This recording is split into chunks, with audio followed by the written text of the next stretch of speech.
ভাগবতের তৃতীয় স্কন্ধের পঞ্চবিংশ অধ্যায় দেবতী প্রশ্ন এবং কপিল মুনি কর্তৃক ভক্তিযোগের মাহাত্ম্য বর্ণন। জয়রাধে। এই তোমরা কথা বলবো না, এই বাচ্চাগুলোকে খুব সাবধানে রাখো।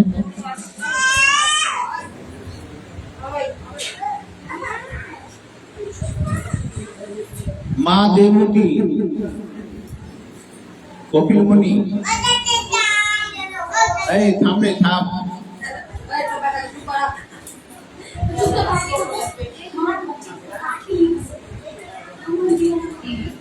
সংবাদ। এই দেবতী কপিল মুনির সংবাদ। দেবতী হচ্ছেন কপিল মুনির মা এবং মা কপিল মুনিকে প্রশ্ন করছেন যে প্রশ্নগুলো আমরা যারা সংসারের মানুষ তাদের ক্ষেত্রে কিন্তু একটি উল্লেখযোগ্য, এই প্রশ্নগুলো আমাদের ক্ষেত্রে প্রযোজ্য। সেই জন্য জীবকে শিক্ষা দেওয়ার জন্য ভগবান নিজেই এখানে অবতীর্ণ হয়ে এই প্রশ্নের উত্তরগুলো দিচ্ছেন, জীবকে শিক্ষা দিচ্ছেন। কপিল মুনি মানে সেই কপিল মুনি। গঙ্গাসাগর তো আপনারা অনেকে গেছেন। গঙ্গাসাগর সপ্তৃত্ব বারবার, গঙ্গাসাগর একবার। সেই যে কপিল মুনির আশ্রম রয়েছে সেই কপিল মুনি, তিনি স্বয়ং ভগবান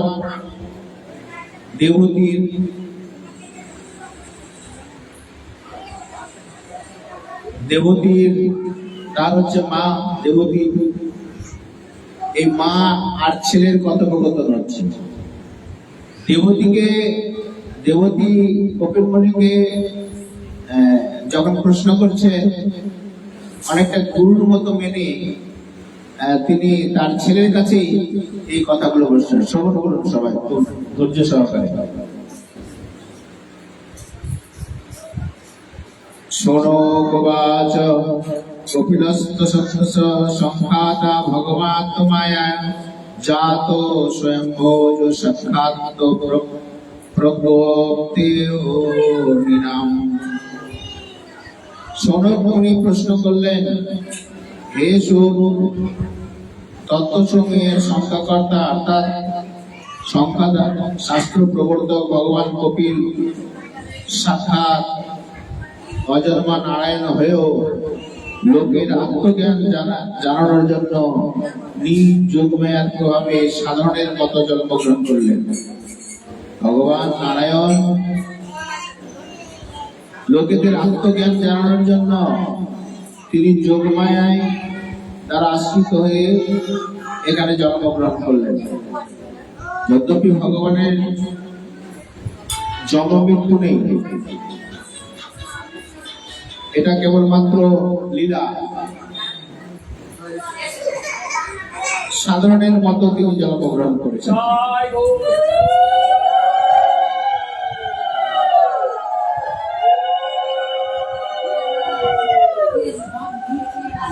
আমি অনেক ভগবত কথা শ্রবণ করেছি, তবু এই যোগী প্রবর কুলদেবের কীর্তি কথা শুনে আমার ইন্দ্রিয় তৃপ্ত হচ্ছে না। সর্বতভাবে স্বতন্ত্র শ্রীহরি নিজের যোগমায়াকে আশ্রয় করে ভক্তের ইচ্ছা অনুসারে দেহ ধারণ করে যেসব লীলা করে সেসবই কীর্তিতীয়। সুতরাং আপনি অনুগ্রহ করে সেই সব লীলা কাহিনী আমার কাছে কীর্তন করুন।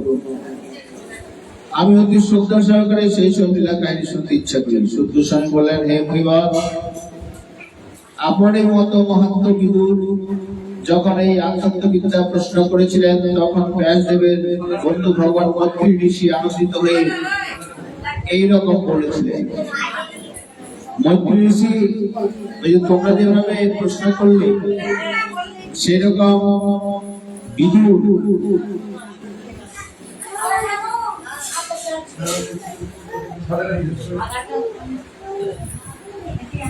মৈত্রী ঋষি আনন্দিত হয়ে বিদুযোগ প্রশ্ন করেছিলেন। মৈত্রী ঋষি আনন্দ হয়ে এই কথাগুলোই বলেছিলেন। কি কথা? বললেন, মন্ত্রী ঋষি বললেন, হে বিদুর, পিতা কর্তম ঋষি সন্ন্যাস গ্রহণ করে বনে চলে যাওয়ার পর ভগবান কপিল মায়ের প্রিয় কাজ করার জন্য বিন্দু সরোবরের তীর্থে বাস করতে লাগলেন। একদিন তত্ত্ববেত্তা ভগবান কপিল কর্মকলাপ থেকে নিবৃত্ত হয়ে নিজ আসনে বসেছিলেন। সেই সময় ব্রহ্মার বাক্য স্মরণ হয়ে দেবতী তাকে প্রশ্ন করলেন। দেবতী কপিল মুনিকে জিজ্ঞেস করছেন তার ছেলেকে, কি শোন, আগে দিকে চলে আসেন, আগে দিকে বসেন।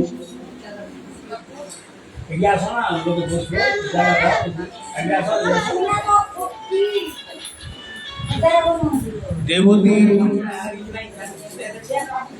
বললেন, হে সর্বব্যাপী, হে প্রভু, এইসব উচ্ছৃঙ্খল ইন্দ্রিয় বর্গের বিষয়ে ভোগে আসক্তিতে আমি কিছুতেই স্থিরচিত্ত হতে পারছি না, এবং এই আসক্তি পূরণে নিরত থাকার ফলে আমি ঘোর অন্ধকারময় অজ্ঞানে পতিত হচ্ছি। মা জিজ্ঞেস করছেন তার ছেলেকে, যে কথাগুলো জিজ্ঞেস করছেন সেই কথাগুলোরও আমাদেরও প্রশ্ন, সংসারী মানুষের।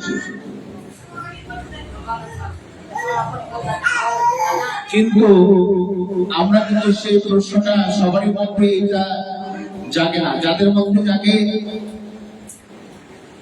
ভগবান তাদের উপরে কৃপা করেন। সাধুগুরু বৈষ্ণব রূপে ভগবান তাদের উপরে কৃপা করেন, যাতে করে এই উত্তরের মীমাংসা হয় এবং নিজের জীবনে তিনি সেটা যদি প্রতিপালিত করতে পারেন, নিজের জীবনে যদি নিয়ে আসতে পারেন, তাহলে তার জীবন উন্নতি উন্নত হবে। দেবতী মাতা তার ছেলে কপিল মুনিকে জিজ্ঞেস করছেন, ভোগে আসক্তি আমি কিছুতেই স্থির থাকতে পারছি না। আমরা সংসারী মানুষ, এই সংসারের মধ্যে কেবলমাত্র ভোগে আমরা লিপ্ত হয়েছি। কামনা বাসনা, সনমদেহী জনমদেহী, এইরকম যে ভাব আমাদের মধ্যে থাকে,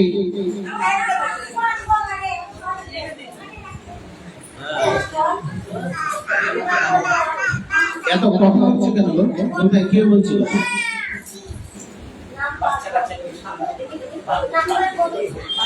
ওই আমার কথা বলে কি বলছে কথা?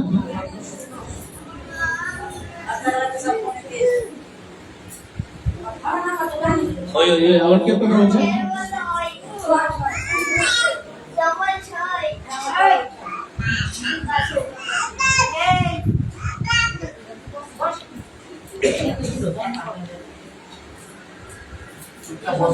বলছে এই উচ্ছৃঙ্খল ইন্দ্রিয় বর্গ, চক্ষু কর্ণ নাসিকা ত্বক জিহ্বা, এই ইন্দ্রিয়গুলো উচ্ছৃঙ্খল। চোখ সবসময় ভালো ভালো জিনিস দেখতে চায়, কান ভালো ভালো জিনিস শুনতে চায়, স্পর্শ করতে চায় ত্বক, চক্ষু কর্ণ নাসিকা জিহ্বা ভালো ভালো জিনিস খেতে চায়। ফলে জিহ্বার লালসায় আমরা এটা খাই সেটা খাই, খাওয়ার দিক দিয়ে আমাদের এই মানুষের কত রকম সর্বভোগ, আমরা সবকিছু খাই কিসের জন্য?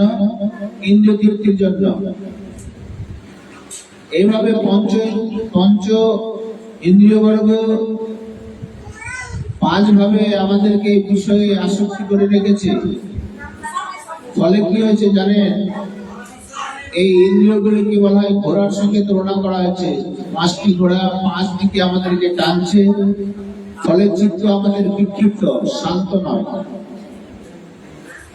কারণ চিত্তে যদি আসক্তি থাকে, তাহলে সবসময় একটা কামনা বাসনার ভাব থাকে, এটা চাই সেটা চাই। যদি চাওয়াটা পূরণ হলো, তাহলে আরো লোভ জন্মালো, আরো একটু চাই। যদি না হয় তাহলে ক্রোধ জন্মালো। ফলে চিত্ত দুই দিক দিয়ে আমাদের চঞ্চল হয়। এই আসক্তি ঘোরের নিরত থাকার ফলে আমি ঘোর অন্ধকারময় এই আসক্তি মধ্যে পড়ে মা বলছেন কপিল মুনিকে, তার ছেলেকে, যে আসক্তির মধ্যে পড়ে আমি অন্ধকারময় অজ্ঞানে পতিত হয়েছি, এদেরকে কিছুদিন তৃপ্ত করতে পারছি না। সম্প্রতি তোমার কৃপায় আমার এই জন্ম মৃত্যু চক্রে বুঝিবার শেষ হয়ে এসেছে, তাই এই দুষ্ট অজ্ঞান অন্ধকার থেকে উদ্ধার করার জন্য কিন্তু এই ভোগ কখনোই আমাকে তৃপ্ত করতে পারছে না। উত্তরোত্তর এই ভোগের বাসনা জেগেই যাচ্ছে, ফলে আমি অশান্ত, অতৃপ্ত, অন্ধকারময় জীবনের মধ্যে আমি চলে আসছি ধীরে ধীরে। তো ভগবান কৃপা করেছেন নিশ্চয়ই আমার উপরে, যাতে করে এই অন্ধকার থেকে আমি উদ্ধার হতে পারি। তাই হয়তো তোমাকে আমি পেয়েছি। তুমি সমস্ত জীবের প্রভু, ভগবান আদি পুরুষ তথা অন্ধকারের অন্ধ জীবের নিকট নেত্রস্বরূপ সূর্যের মতো উদিত হয়েছ। যেমন অন্ধকারে কিছু দেখা যায় না, সূর্য উদয় হলে সব দেখা যায়, পৃথিবীর প্রতি আমি আমার ইত্যাদি যে দুরাগ্রহ মানুষের জীবনে উপস্থিত হয়, সেও তুমি করেছ। অতএব তুমি আমার এই মহামোহ দূর করো, এই মোহ থেকে তুমি আমাকে দূর করো। আমি অজ্ঞানতার মধ্যে ডুবে রয়েছি।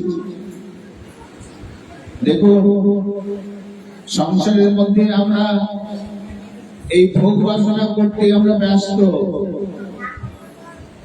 যাদের মধ্যে এই জ্ঞান হয় যে ভোগের মধ্যে কোন সুখ নেই,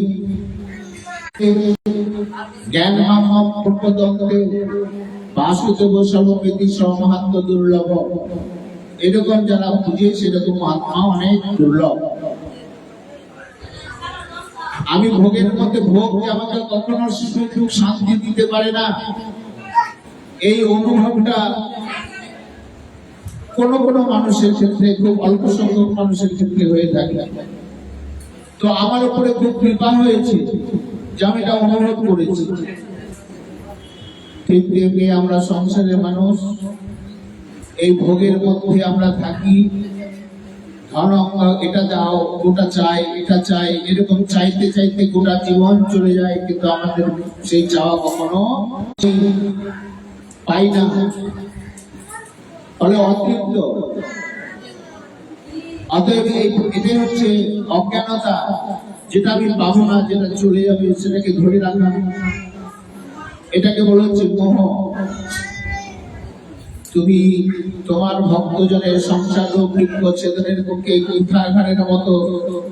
কুঠারের মতো আমি প্রকৃত পুরুষের তত্ত্বজ্ঞান লাভের আগ্রহে শরণাগত বৎসল তোমার শরণ গ্রহণ করছি। মা বলছে,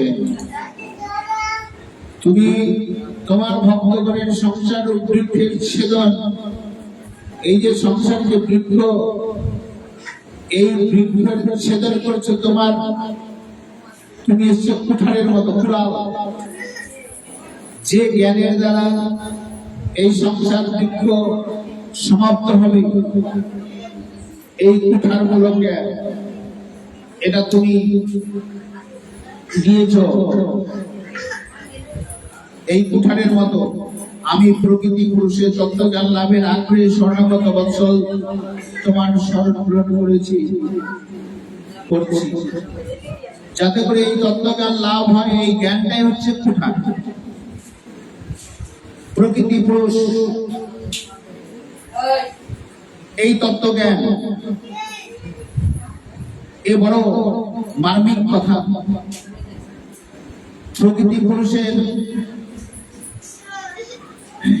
ভেদ জ্ঞান। আমি কিন্তু প্রকৃতপক্ষে প্রকৃতি নয়, আমি সর্বত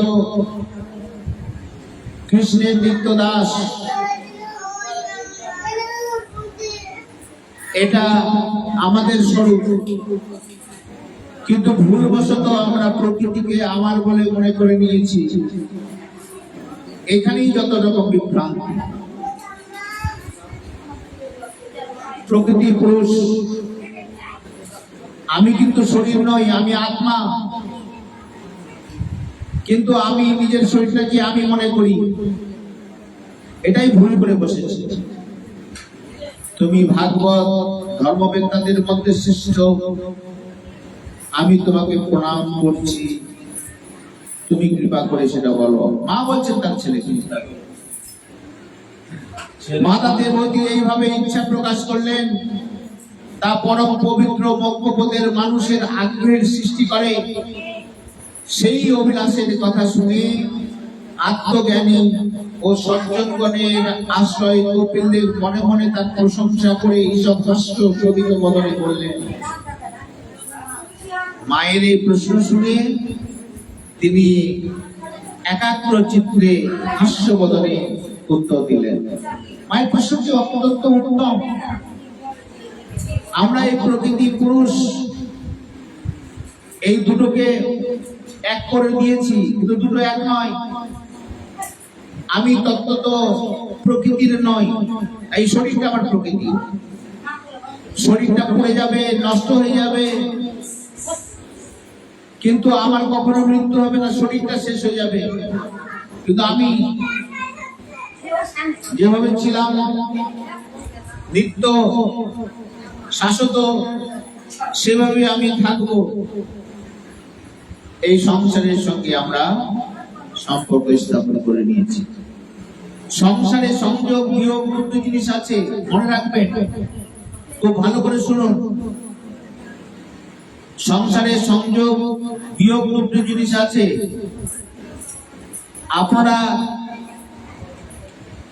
আমরা মিলিত হলাম, আমার সাথে আপনাদের বিয়োগ হলো প্রবল। কেন? তাৎপর্য হলো সংসর্গ হবে কি হবে না এর নিশ্চিত নেই, কিন্তু বিয়োগ অবশ্যই হবে।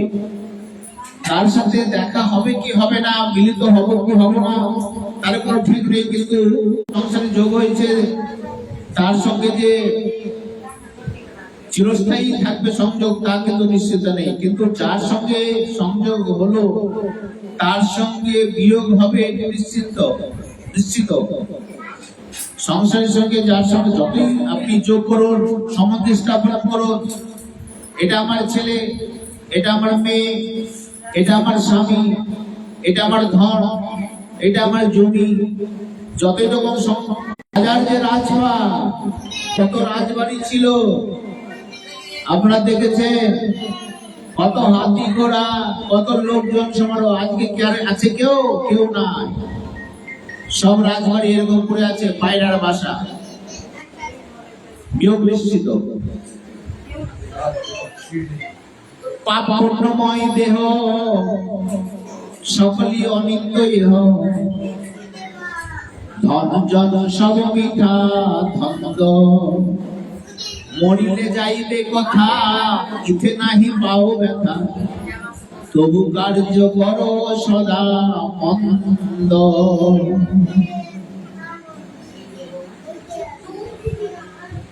আমার কথা শুনলেন তো? পাপ পুণ্যময় দেহ সকলই অনিত্য এহ। আমাদের দেহটা কেউ এই সংসারে কেউ পাপে কেউ পুণ্যে করে বিষয় ভোগ। আমাদের দেহটা কারো, আর ধনজন সব মিথ্যা ধন্দ। এত পরিশ্রম করলে যে আপনি ধন জন করলেন, সে কি থাকবে? বলছে না, আপনি তো চলে যাবেন, তো এগুলো সব করে থাকলো। তাহলে এত কষ্ট করে আপনি এগুলোকে বিয়োগ নিশ্চিত। এই থেকে সিদ্ধি হয় যা কিছু সংযোগ হবে বিয়োগ করে দিতে যাচ্ছে। তার মানে আমরা সংসারী মানুষ, এটা থেকে নির্ণয় করতে পারি যত রকম সংযোগ আমাদের হচ্ছে সবগুলো বিয়োগের দিকে যাচ্ছে। তার মানে সবকিছু কিন্তু মৃত্যুর দিকে যাচ্ছে, ধ্বংসের দিকে যাচ্ছে, কেউ কিন্তু টিকে থাকবে না। তো যেটা টিকে থাকবে না তার প্রতি যদি আমরা আসক্তি রাখি, তাহলে এটাকে বলা হয় মোহ। যেটা থাকবে না তার প্রতি যদি আমরা আসক্তি রাখি, মানে ধরে রাখি, ও তো যাবেই, এটাকে বলা হয় মোহ বা অজ্ঞানতা। তো আমরা যখন জানি যে আমি কোনটাই, এই বিয়োগের দিকে আমরা সবসময় যাচ্ছি। আমরা সংসারে সংযোগ হয়, কিন্তু বিয়োগটা কিন্তু আমাদের নিশ্চিত, আমাদের কিন্তু এখানে ছেড়ে চলে যেতে হবে। তো বুদ্ধিমানের কাজ হচ্ছে যখন আমাদেরকে ছেড়ে যেতেই হবে, তো মৃত্যুর আগেই এদের সাথে সম্পর্কটা ছেড়ে দেওয়া ভালো, তাহলে আমাদের খুব কষ্ট পাবো, তাই তো? এটা বুদ্ধিমানের কাজ। এখন প্রশ্ন হচ্ছে যে আমি যে সংসারটা করলাম সেই সংসারটাকে আমি ছাড়বো কেমন করে? আমি কি আমার ছেলেকে ছাড়তে পারবো? আমি কি আমার ঘর বাড়িকে ছাড়তে পারবো? ওখানে কিন্তু থাকতে পারবেন না, এদের কথাই মনে পড়বে আপনার বারবার। তো বলছে যে সংসার ত্যাগ মানে এটা নয়। তাহলে সংসার ত্যাগ কাকে বলা হয়? সংসার ত্যাগ বলা হচ্ছে সংসারের প্রতি আসক্তিটা ত্যাগ। খবরদার তুমি সন্ন্যাস নেবে না। সমস্ত গীতায় ভগবান শ্রীকৃষ্ণ কর্মযোগের কথাই বলেছেন, কর্ম করো, কর্মের উপদেশ দিয়েছেন, সংসারের মধ্যে কর্ম করো, কিন্তু কর্মটা তোমাকে আসক্তিহীন ভাবে কর্ম করতে হবে, কোন রকম আসক্তি রাখা চলবে না। এটা জানি যে আমাকে ছাড়তে হবে, তাহলে বর্তমানে আমি ওটাকে ছেড়ে দেব সম্পর্ক ওর সাথে। তো আপনি প্রশ্ন করতে পারেন যে আমার ছেলে মেয়ে সব আছে, এদিকে ছাড়বো কি করে? তাহলে ওই আসক্তিটা একটা ছেড়ে দিতে হবে। তো সেটা কি সম্ভব? হ্যাঁ সম্ভব। ওটা একটা অভ্যাস করতে হয় সাধু ভজন দ্বারা, সাধু গুরু বৈষ্ণবের। এই আমরা তো একটা দিবসী তিথি এসেছি, তবে নাইলে আমার নাতি পোতা আছে, এদের প্রতি আসক্তিটা কি করে ত্যাগ করবো? ওই যে করা যায়, যখন আপনি বুঝবেন এরা আমার কেউ নয়, তাহলে সম্পর্কটা একটা ভ্রান্ত। আমরা গোটা দিন যখন কাজ করি, আপনি কবার মনে করেন যে এই আমার নাতি আর পোতাটা আমার নয়? এটা কেউ চায় না, তাহলে এদের সাথে কোনো সম্পর্ক নেই। এই কথাটা যদি কর্মক্ষেত্রে আমরা স্মরণ করতে চলি, তাহলে কারো প্রতি আসক্তিটা তো দৃঢ়ভাবে থাকবে না। ঠিক আছে, এটা বোঝার চেষ্টা করবেন। এখন প্রশ্ন করতে পারে যে আসক্তিটা ত্যাগ করবো, এটা কি আমাদের বোঝা সম্ভব?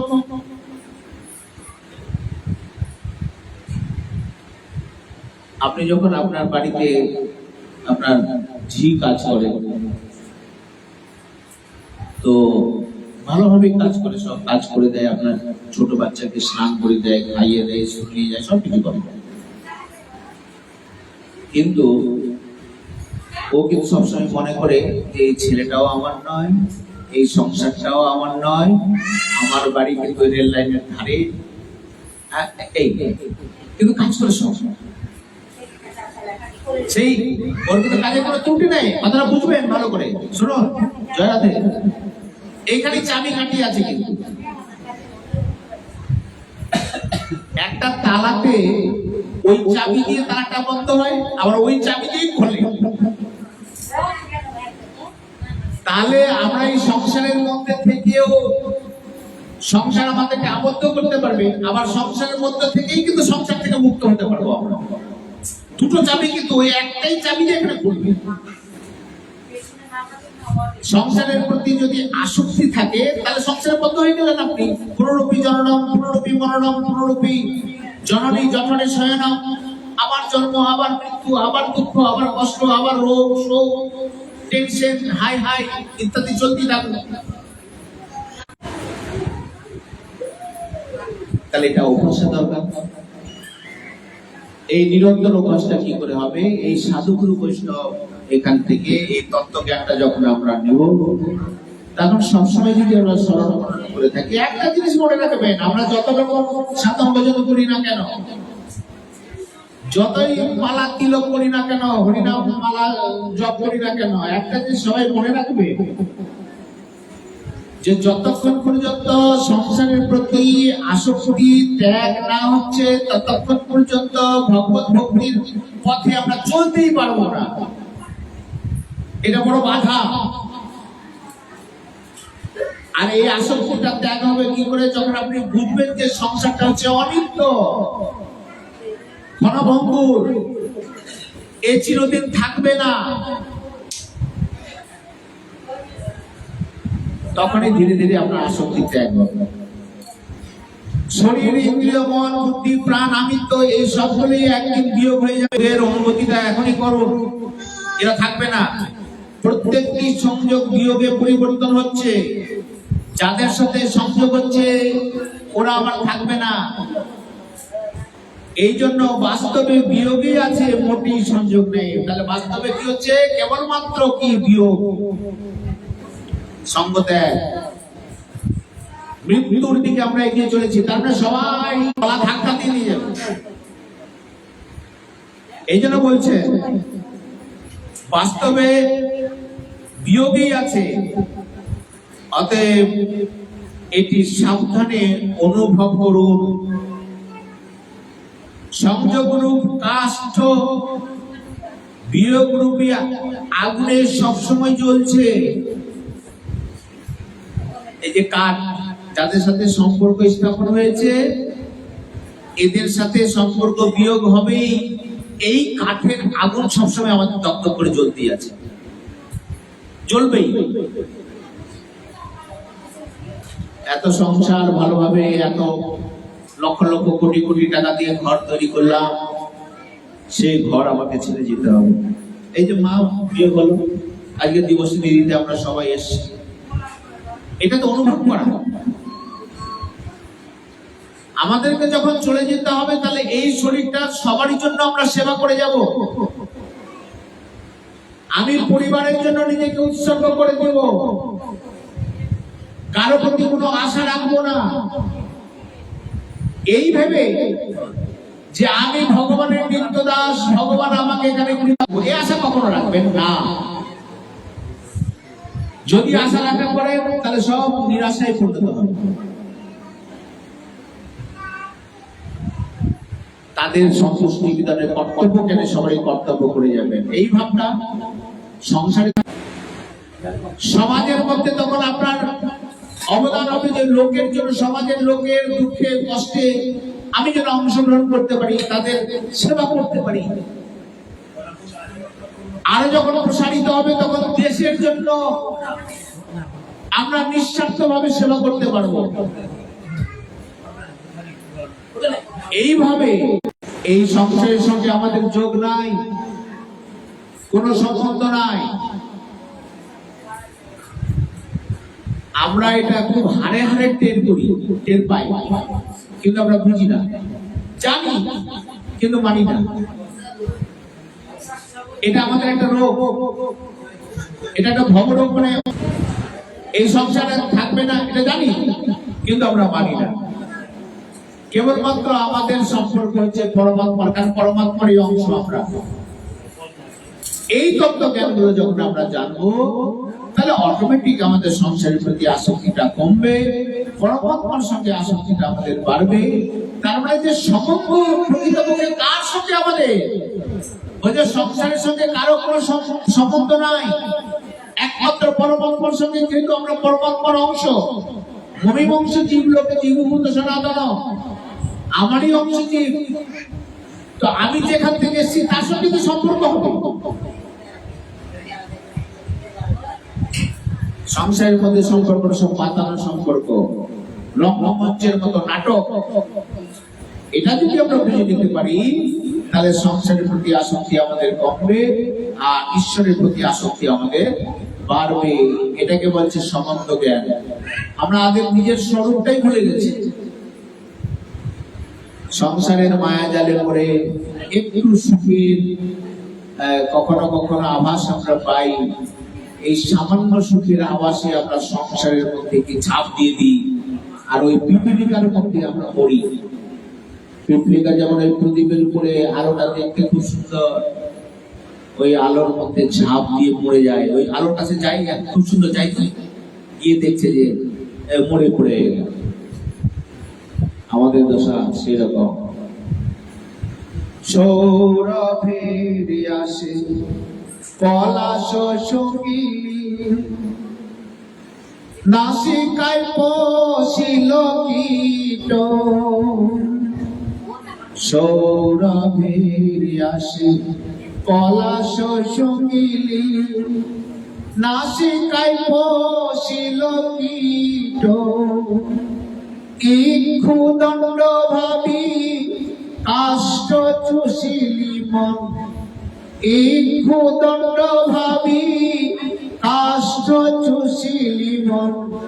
কেমনে পাইবি মিঠ, কেমনে পাইবি মিঠ। পলাশ ফুল দেখতে ভালো, নাকে দিচ্ছি যে না সে গন্ধ আছে, কিন্তু পলাশ ফুলটা কোনো গন্ধ নেই। গন্ধের জন্য, সুখের জন্য আমরা পলাশ ফুলটা নাকে নিয়ে পলাশ ফুলটা যে পোকা আছে ওইটা নাকের ভিতরে ঢুকে যায়। সংসারটাকে মনে করি খুব সুন্দর, মধুর, খুব সুখে।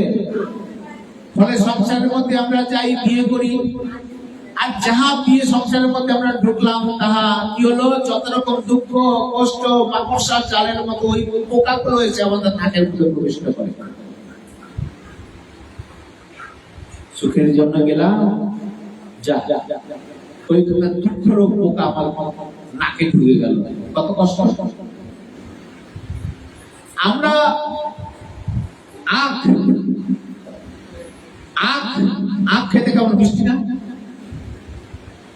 ইক্ষুদণ্ড ভাবি আমরা ইক্ষুদণ্ড ভাবে কি করছি, কাঠকে চিবাচ্ছি, তাহলে মিষ্টি পাবো কি কখনো? ঠিক সংসারটা কাঠের মতো, মনে করছে এই সুখ পাবো, এই সুখ পাবো, এই সুখ পাবো, কিন্তু প্রকৃত সুখ আমরা পাই না। ইক্ষুদণ্ড ভাবি কাষ্ঠ চুষিলি, কেমনে পাইবি মিঠ। অবতার সার গোড়ায় অবতার, কেন না বুঝিলি তারে। অবতার সার গোড়ায় অবতার, কেন না বুঝিলি তারে। আমরা ভুল পথে চলেছি। আজকে যদি এটাকে আমরা হৃদয়ঙ্গম করে নিই আর সংসারই থাকি, তাহলে সংসারটা বড় মধুর হবে, বড় শান্তি। আর না হলে অশান্তি। যখনই আমাদের মধ্যে এই আসক্তি থাকবে, কামনা থাকবে, ওটা পূরণ যখন হবে না, হয় না কখনো। কোন একটি মানুষ বলতে পারবেন যে সংসারের সমস্ত কামনা আমার পূরণ হয়েছে? এই যে বৃদ্ধ মাতারা বসে আছে, এদের সমস্ত জিন্দেগি তো পার হয়ে গেল। এরা বলুক ঘলক করে যে আমার সমস্ত বাসনা পূর্ণ হয়ে গেছে, পারবে না, হয় না। সংসারটা এই জন্য বলা হয়েছে দুঃখালয়, দুঃখের আলয়। কৃষ্ণ বলি সেই অনাদি মহির, অতএব মায়া তারে দেয় সংসার। তো ভগবানকে ভুলে গেলেই ওই মায়া তাকে গ্রাস করে নেয়, আর সংসারটাকে সংসার রূপে এসে তাকে দুঃখ দেয়। সংসারটা দুঃখালয়, এই জন্য বলা হয়েছে। বস্তুত পরমাত্মার সঙ্গে জীবের কখনোই বিয়োগ হয়নি। জীব পরমাত্মার প্রতি কেবল বিমুখ হয়েছে, আমাদের সাথে ভগবানের সম্পর্ক কখনো বিচ্ছেদ হয়নি। আমরা কি করেছি জানেন? আমরা উল্টো দিকে ঘুরে গেছি। ভগবান যেদিকে আছে সেদিকে না থেকে উল্টো দিকে ঘুরে সংসারের দিকে মুখ করে যাচ্ছে, ভগবানের দিকে মুখ করা নেই। পরমাত্মার প্রতি কেবল বিমুখ হয়ে আছে। সংসারের সঙ্গে মানুষের সংযোগ হয়, যোগ হয় না, কেবলমাত্র সংযোগ, প্রকৃতপক্ষে যোগ হয় না। সংযোগে তো বিয়োগ হয়, কিন্তু যোগ চিরকাল থাকে। যেমন এখানে আমি 2 মাসের জন্য এসেছি, এখন 15-20 দিন চলে গেছে, তাহলে আরো 2 মাস কি আর আছে? না, 10 দিন বিযুক্ত হয়ে গেছে, আমার তা থেকে আলাদা হয়ে যাচ্ছি। একটি দিন অতিবাহিত মানে কি? মৃত্যু থেকে আমরা একদিন চলে যাচ্ছি, একদিন পূর্ণ বিয়োগ হয়ে গেল। এইভাবে বস্তু, পরিস্থিতি, অবস্থা প্রভৃতি আমাদের থেকে বিমুক্ত হয়ে যাচ্ছে। কোন নতুন সংযোগ যদি হয় তাহলে সেটি বিযুক্ত হয়ে যাবে, এতে আর কোন সন্দেহ আছে কি? আপনি যত যোগ পারবেন তত এদের সাথে বিচ্ছেদ আমাদের হবে। এই বিয়োগকে যেন আমরা গুরুত্ব দিই, একে সত্য বলে মানি, তখন পরমাত্মার সঙ্গে আমাদের স্থিতি শত হয়ে যাবে।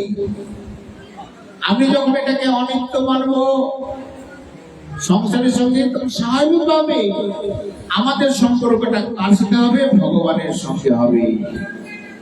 কারণ এই মনটা একটা আশ্রয় থাকে সবসময়।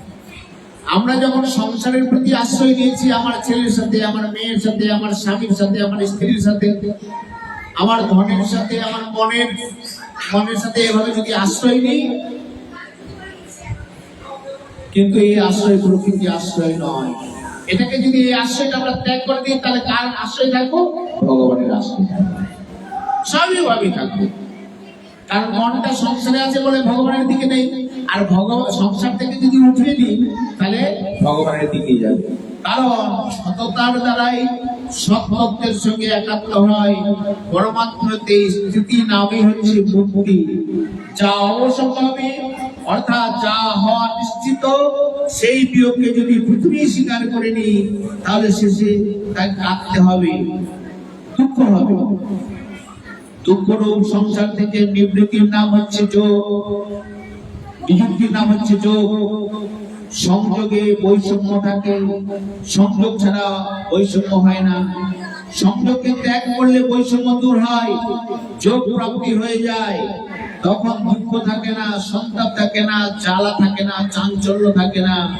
এই সংসারের সাথে যোগ করেই যত রকম দুঃখ কষ্ট জ্বালা আমাদের ভোগ করতে থাকি। যতক্ষণ পর্যন্ত সংযোগ রয়েছে ততক্ষণ পর্যন্ত প্রীতিপূর্বক থাকুন, অপরের সেবা করুন। যতক্ষণ পর্যন্ত আমরা সংসারে রয়েছি অপরের জন্য সেবা করুন, তাহলে কি হবে? নিজের শান্তিতে বসবাস করতে পারবে। প্রীতিপূর্বক থাকুন, অপরের সেবা করুন, যতটা সম্ভব সেবা করুন, তার বদলে কোনো কিছু আশা করবেন না। যাদের থেকে বিযুক্ত হয়ে তাদের প্রতি আশা রাখা কেন? আমি আমার ছেলের প্রতি কেন আশা রাখবো? আমি আমার মায়ের প্রতি কেন আশা রাখবো? আমার ছেলের, আমার স্ত্রী, আমার পুত্রের প্রতি কেন আশা রাখবো? কারণ এরা তো কেউ থাকবে না, আমিও থাকবো না, একদিন বিয়োগ হবে। তাদের সঙ্গে সর্বোত্তম ব্যবহার করুন, ভালো ব্যবহার করুন, তারা থেকে যাবে, ফিরে চলে যাচ্ছে। তাহলে এত পাওয়ার আশা কেন? চাইতে চাইতে সমস্ত জীবন চলে গেল। তাছাড়া আবার পাওয়া যাবে কি যাবে না নিশ্চিত নেই, কিন্তু পাওয়া গেলে তা যে থাকবে না এটা নিশ্চিত। সুতরাং সেটি পাওয়ার ইচ্ছা করে নিজেকে কেন বেজ্জত করছেন বলুন তো? বুঝবেন কথাগুলো। রাগ, দেশ, শোক, হর্ষ প্রভৃতি থাকে না, চলে যাচ্ছে। এগুলি সব বিনাশশীল। জীব অবিনাশী, ঈশ্বর অংশ জীব অবিনাশী। বিনাশশীলের সঙ্গ ত্যাগ করা হলো মুক্তি। এই মুক্তিটা কখন হয়? যখন এদের সাথে সম্পর্ক নষ্ট হলে আমরা মুক্তি, কিন্তু আমরা কিন্তু মুক্তি, কিন্তু এদের প্রতি আসক্তি রেখেছি বলে আমরা বন্ধন হয়েছি।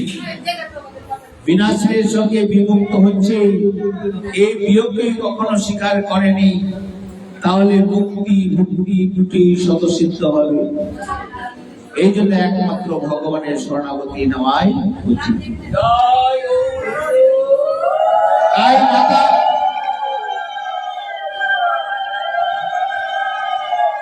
দেবতী যখন এই সংসারের অনিত্যতার কথা বললে, তুমি আমাকে শোনাও সেই অমৃতের কথা।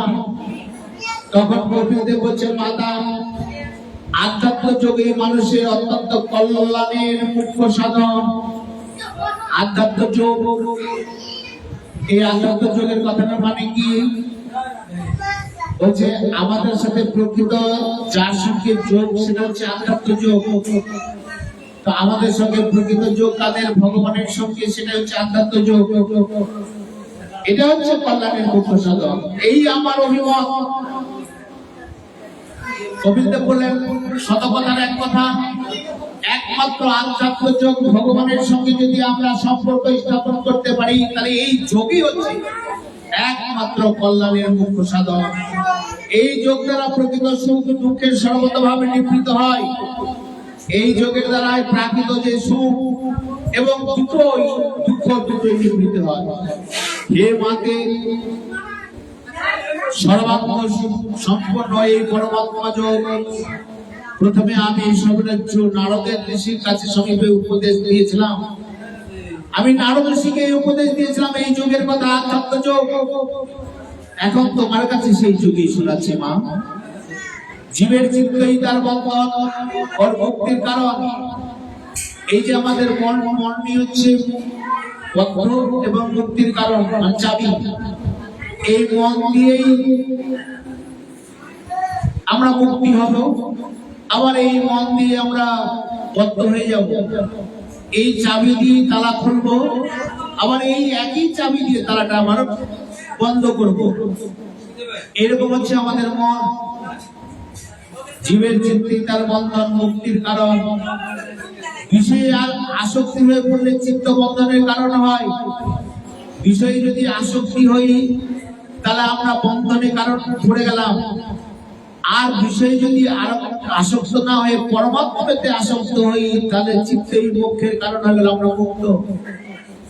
মানুষের মন যখন দেহাদিতে অহং বুদ্ধি এবং দেহাদিতে মমত্ব বুদ্ধি, কাম, লোভ ইত্যাদি বিকার থেকে মুক্ত হয়ে শুদ্ধ নির্মল হয়ে যায়, তখন সেই মন সুখ দুঃখ শূন্য হয়ে সমভাবাপন্ন অবস্থায় এসে যায়। অদ্ভুত কথা বললে, এই কাম লোভ বিকার থেকে মুক্ত যখন আমরা হয়ে যাই, তখন মন সুখ ও দুঃখ শূন্য হয়ে সমবর্ণ অবস্থায় আমরা অবস্থান করি। তখন জীব নিজের জ্ঞান বৈরাগ্য ভক্তিযুক্ত হৃদয়ে আত্মাকে প্রকৃতির অতীত সম্পূর্ণ সম্পর্ক শূন্য, অর্থাৎ অবিদ্যা বিমুক্ত যুক্ত একমাত্র একমেব দ্বিতীয়ম সর্বদা শ্রী হরির প্রতি একান্ত ভক্তি ভিন্ন, দ্বিতীয় কোনো মঙ্গল পথ নাই। বিবেকী পুরুষগণ সঙ্গ অর্থাৎ আসক্তিকে জীবের দ্বার দৃঢ় বন্ধন পাশ বলে মনে করে, কিন্তু সেই সঙ্গ আসক্তি সাধু অসাধুর মহাত্মাদের প্রতি নিবদ্ধ হয়ে যায়, মোক্ষের উন্মুক্ত দ্বার হয়ে যায়। এই আসক্তি কৃষ্ণ বহির্মুখ হইয়া ভোগবাঞ্ছা করে, নিকটস্থ মায়া তারে চাপাটিয়া ধরে। পিচাসি পাইলে যেমন মতি ছন্ন হয়, মায়াগ্রস্ত জীবের হয় সিংহার। কবু সুখী কবু দুঃখী কবু কীট ভদ্র, এভাবে আমরা চলতেই আছি। পিচাসি পাইলে যেমন মতি ছন্ন হয়, ভূতে ধরে গেলে আমরা উল্টা পাল্টা বকি, ঠিক তেমনি সংসারের প্রতি আসক্তি হলে আমরা উল্টা পাল্টা সংসারের দিকে। সম্পর্ক আমাদের একমাত্র, অন্য কারোর সাথে সম্পর্ক। মহাপ্রভু এইভাবে জীবের লাগে এই সমস্ত জ্ঞান আমাদের কাছে সনাতন গোস্বামীর মাধ্যমে তিনি সমস্ত জীবকে শিক্ষা দিলেন। তিনি তারই অংশ, আমাদের তার সঙ্গে আমাদের সম্পর্ক রাখা উচিত। এই জন্য মহাপ্রভু তিনি দাঁড়ে দাঁড়িয়ে নাম বিলিয়ে দিলেন। রাম নাম কে हीरे मोती गली गली ले लो रे कोई श्याम का प्यारा, শোর মচাও গলি গলি। এই নাও আমাদের সমস্ত তো ভগবানের শক্তি। আমি রাম নামের শ্যাম নামের এই প্রচার করছি, তোমরা নিয়ে নাও। আমি হকারি করতেছি, হকার। नाम गो ये नाम नाम श्याम नाम के हीरे मोती, राम नाम के हीरे मोती, मैं बिछ रहा हूँ गली गली, ले लो रे कोई श्याम का प्यारा, शोर मचाओ गली गली। सुनो माया के लो एक दिन ऐसे आएगा। আমরা হিন্দি বুঝেন তো নাকি? বুঝেন না? माया के दीवानो सुन लो, एक दिन ऐसा आएगा, धन दौलत और माल खजाना यही पड़ा रह जाएगा। बोलो राम राम राम, बोलो श्याम श्याम श्याम। धन दौलत की, धन दौलत अरमान खजेना। अरे কথা আসতে বলেন না। এই যে মুদ্রা দোষ আছে রে, নারী মেয়ের বীজ ঢালে, কথাটা তো পরিষ্কারই বলছে। জয় রাধে। আপনি সব মিথ্যা সম্পর্কে ফেঁসে গেছে, প্রকৃত ইনসান নয়।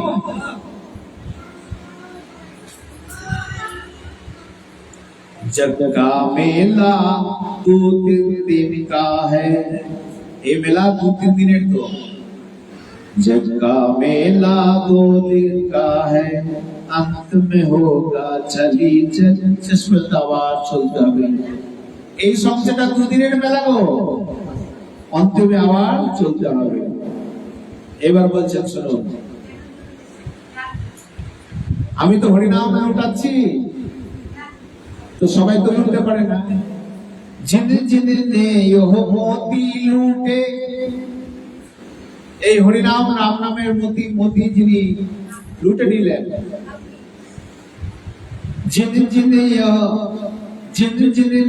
यो मोती लूटे, ओ तो माला माल हुए, धन दौलत की बने पुजारी, आखिर वो कंगाल हुए। যারা এই হরিনাম লুটলো, যারা গ্রহণ করলো, তারা মালামাল হয়ে গেল। এই যে আমরা আপনারা এসেছেন ভক্তি ভরে, এখানে অনেক লোকজন আছে, অনেকে আসে না। আপনার হরিনাম আপনারা লুটতে এসেছেন, যদি এইটা নিয়ে নিলেন আপনি মালামাল হয়ে গেলেন। जिन जिन ने यो मोती लूटे, ओ तो माला माल हुए, धन दौलत की बने पुजारी, आखिर वो कंगाल हुए। কেন এত ধন জয়গুলো সব কাঙ্গাল হলো কেন? বলে ওর তার কিছু নাই, ও তো থাকবে না তো। ও তো সব ছেড়ে চলে গেল, তো কাঙ্গাল হলো। আপনি ধন জয়ের সঙ্গে নিয়ে গেলেন কি? আপনার কোটি টাকা সম্পত্তি আছে, নিয়ে গেলেন? বলছেন না, তো যাওয়ার সময় তো কাঙ্গাল হিসেবে গেলেন আপনি।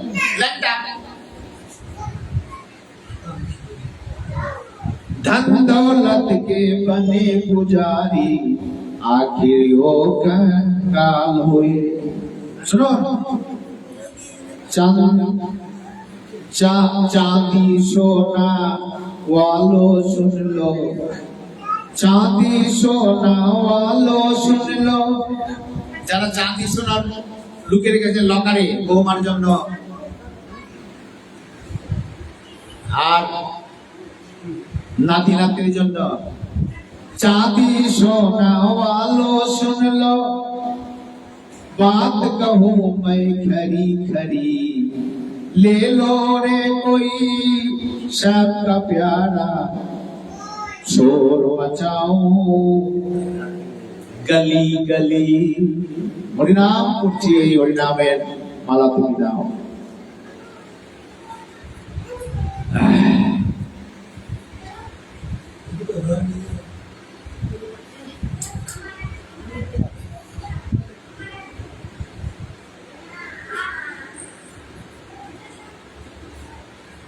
या तो तू कब तक पगले अपने कहलाएगा, दुनिया को तू कब तक पगले এই পাগল, এই সমস্ত দুনিয়াকে কতদিন পর্যন্ত তুমি নিজেকে মনে করবে আমার আমার, এই পাগলই আছে। दुनिया को तू कब तक पगले अपने कहलाएगा, ईश्वर को तो भूल गया है अंत समय पछताएगा। সংসারটাকে আপন করে নিয়েছে, অন্তিম সময় তখন বলবেন আমি কি করলাম। এই বৃদ্ধ বয়সে এত কিছু পরিশ্রম করে মনে হচ্ছে না এতদিন পরিশ্রম করে আমার কি লাভ হলো।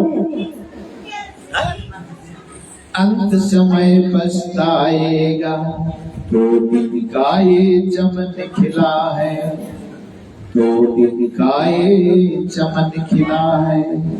ये दो दिनेर फूल ফুটেছে, আবার ফুলটা কি হবে, শেষ হয়ে যাবে। दो दिन का ये चमन खिला है, फिर मुरझाए कली कली, ले लो रे कोई श्याम का प्याला, ले लो रे कोई राम के प्याला, शोर मचाओ गली गली। এইভাবে সমস্ত জীবকে শিক্ষা দিলেন মহাপ্রভু। হরি বল হরি বল। পারি পার্শ্বদ হরিদাস ঠাকুরের নাম আপনারা শুনেছেন। তিনি 3 লক্ষ নাম করতেন, তিনি ওই নামের মতি লুটে নিলেন মহাপ্রভুর কাছ থেকে। তিনি হলেন নামাচার্য হরিদাস। পুরীতে তিনি নাম ধারণ করতেন, বয়স অনেক বেশি, বৃদ্ধ বয়স। মহাপ্রভু যখন পুরীতে আছে, রোজ দেখা করতে যাচ্ছে ওই হরিদাসকে, হরিদাস তুমি নাম করছো? হ্যাঁ প্রভু নাম করছি। তোমার শরীর কেমন? ওই যে শরীর তো আমার ভালোই আছে, কিন্তু আমার অসুস্থ বুদ্ধি মন। কেন? তুমি তো খাট থেকে উঠতে পারছো না, হাঁটতেও পারছো না, তোমার শরীর ভালো থাকলো কি করে? আমরা যখন কাউকে জিজ্ঞেস করি কেমন আছে, আর বলেন না এই কোমরে ব্যথা আর হাঁটু ব্যথা ভালো লাগে না আমার, প্রথমে এটা কথাই বলবো। কিন্তু যারা সাধু তারা এই শরীরের উপর লক্ষ্য রাখে না, তারা বলে আমার ভজনটা কত করে, ঠাকুরের নাম কত নেই না। যদি নাম না নি তাহলে ওই শরীর ওই তখন বলে ওই সময়টাও বেকার, আমার শরীরটাও বেকার। আর শরীরটা তো নষ্ট হবেই, এই কোমরে ব্যথা, হাঁটু ব্যথা, হার্ট অ্যাটাক, সুগার, প্রেসারই তো হবে, স্বাভাবিক কথা। তো ওটার দিকে লক্ষ্য থাকে না তাদের, তাদের থাকে কি আমি ওই অবস্থায় কতটুকু প্রতিদিনে আমি নাম গ্রহণ করলাম। এই হচ্ছে দিনের সার্থকতা। দিনের সার্থকতা ঠাকুরের নাম কি, রাম নাম কি, হীরেমতি। হরিদাস ঠাকুর সেই নামকে গ্রহণ করেছেন। অন্তিম সময়ে মহাপ্রভুকে আবেদন করলেন যে ঠাকুর আমার তো আর আমি বেশি দিন থাকবো না, তবে আমি জানি আপনিও থাকবেন না বেশি দিন, তবে আপনার আগে দিকে যেন আমার আগে দিকে যেন আপনি না যান, আপনার আগে দিকে আপনি যাই। মহাপ্রভু বললেন তাই হবে হরিদাস। মহাপ্রভু বুঝতে পারলেন হরিদাস ঠাকুর কিন্তু আর থাকবে না এই ঘটনা। তিনি সঙ্গে সঙ্গে তারপরের দিন নগর সমস্ত ভক্তবৃন্দকে নিয়ে, কলকাতা নিয়ে ওই হরিদাস ঠাকুরের কুটিরে গেলেন। হরিদাস ঠাকুর একটা অভিলাষ করেছিলেন যে ঠাকুর আমার যখন মৃত্যু হবে, আমি যখন তোমার এই মুখ দর্শন করতে করতে, তোমার চরণ তোমার হৃদয়ে ধারণ করে তোমাকে দর্শন করতে আর শ্রীকৃষ্ণ চৈতন্য নাম উদযাপন করতে করতে যেমন আমার প্রাণটা যায়। এই সাধুদের কিরকম শিক্ষা দিল আমাদের। আমরা যখন মৃত্যুসজ্জায় থাকি তখন সবার সময় বলি যে আমার নাতিটাকে দেখারি, আমার বেটাকে একটু নিয়ে আয়, কোথায় বিদেশে আছে, এই ব্যাংকের পাসবইয়ে আমার অনেক টাকা আছে, দেখ তো কাকে কাকে দেওয়া যায়। এই চিন্তা করতে করতে আমি পড়ি। কিন্তু সাধু সন্তরা বলছেন যে না, তোমার কথাই আমি যেন মনে করি, আমার যেন দেহটা যায়। হরিদাস ঠাকুরের কেউ ছিল না, স্বয়ং ভগবান তাকে কিন্তু ওই নিয়ে আসলেন অন্ত্যেষ্টি ক্রিয়ায়। এই স্বয়ং ভগবান তার কাছে আসলে মৃত্যুর সময় মহাপ্রভু বললেন, হরিদাস ঠাকুর তুমি যা চাইবা তাই হবে। পরের দিন যখন মহাপ্রভু আসলেন, করতেন হরিদাস ঠাকুরকে সামনে বসে রাখলেন। হরিদাস ঠাকুর মহাপ্রভুকে দেখছেন, সবাই দণ্ড কীর্তন করছে। মহাপ্রভু ভাবছেন যে এই তো আর এখন থাকবে না। সিদ্ধপুরুষ তো ওরা জানে আমি কখন মৃত্যু হবে। মহাপ্রভুকে সামনের দিকে বসালেন হরিদাস ঠাকুর, আর এই চোখ দুটো মহাপ্রভুর চোখের উপরে রাখলেন। চরণ কমল দুটো হৃদয়ে ধারণ করলেন, আর শ্রীকৃষ্ণ চৈতন্য বলতে বলতে তার প্রাণটা চলে গেল।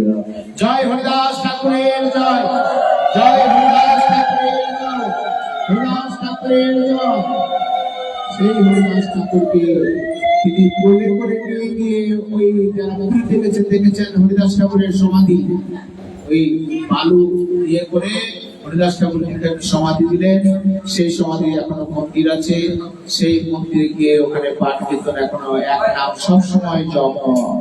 24 ঘন্টা এক নাম হয় হরিদাস ঠাকুরের ওখানে, 24 ঘন্টা নাম।